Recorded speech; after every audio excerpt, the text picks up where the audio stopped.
چې د خپل بدرنګ عمل په ننداره سم وایم کاش کې چې له سره پیدا نه وای او د حجاز د تقدس کیسې به نه وای فرزند تکه پیغمبره پیدا نه وای او که په عشق کې د نسب کیسه مطرح وای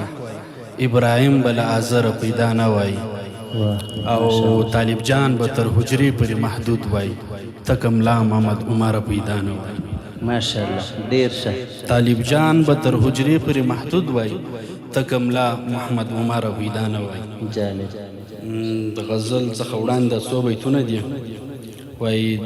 د زلیخا د لاس نیول که کوم اتل غواړي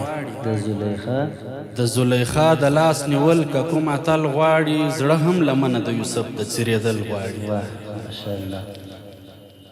د زلیخا د لاس نیول که کوم اتل غواړي زړه هم لمنه د یوسف د څیرېدل غواړي او زما د سر قاتل خبر کړي چې د ده په لاسو زموږ د کلي هر وګړی قتلېدل غواړي زما د سر قاتل خبر کړي چې د ده په لاسو زموږ د کلي هر وګړی قتلېدل غواړي او وای د یو څه نور بیتونه دي وای داغ پر لمنه که پر زنه که پر زړه باندې وي داغ پر لمنه که پر زنه که پر زړه باندې وي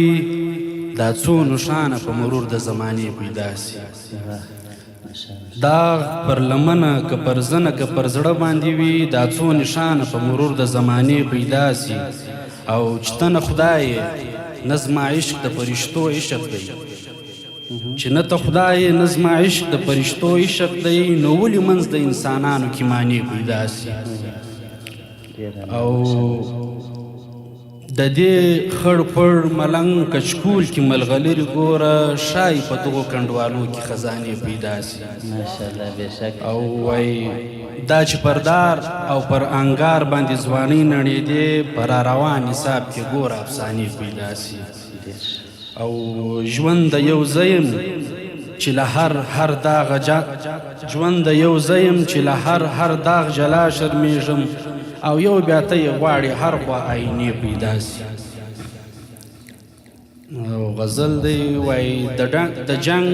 ډګر کې هم په نوم د قلندر راووت د جنگ ډګر کې هم په نوم د قلندر راووت څوک چې پر پله د مجاهد ملا عمر راووت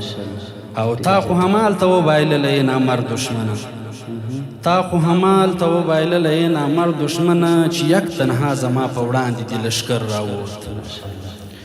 او هو زه د ښار د خاوندانو محبت منم خو ما چې کوم لاس کولاوه ها به خنجر راووت او هغه پسرلی جانان مې بیخي ډېر یاد کړلو چې کوم ګل به مې پر څانګې د هنر راووت هغه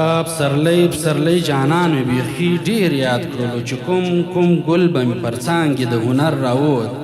او ها چې دریاب یې ځان باله هغه په ما کې ډوب سو زه چې صحرا ښکارېدم خوی مې سمندر راووت او نور قانع دا اوس لاروی دی پر بیابان د مینې که یو توند باد د خوشبویي بیا په سفر راووت ماشاءالله ډېر خوندور